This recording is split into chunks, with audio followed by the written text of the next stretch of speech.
When I was asked to sponsor something in the new military museum, when they redid the foyer, there's a fabulous mural there with many portraits of individuals and different special battles through Canadian military history that have all been combined into a large overall painting. It's quite phenomenal. It's done by an artist called Louis Lavoie.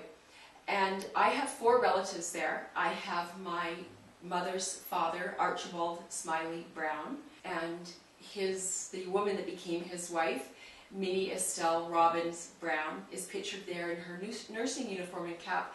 We were lucky enough to have an old photograph of her in that from the wartime.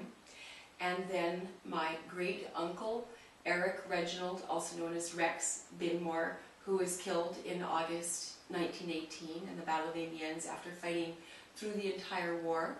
And also my father's father, Reginald's brother, Lionel Raymond Binmore, who fought with the Victoria Rifles.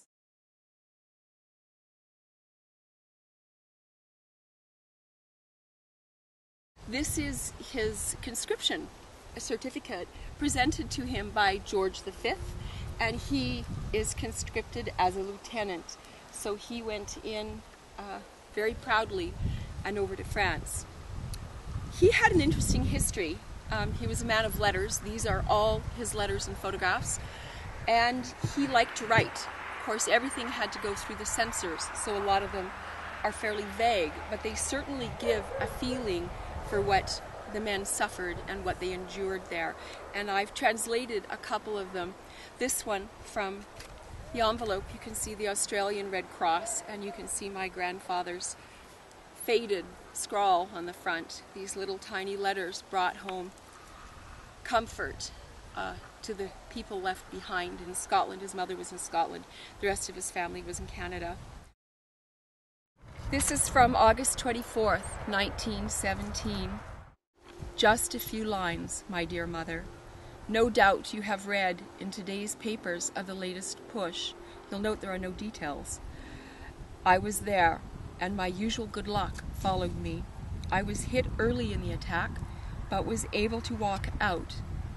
I think, in view of all my lucky experiences, this was the luckiest.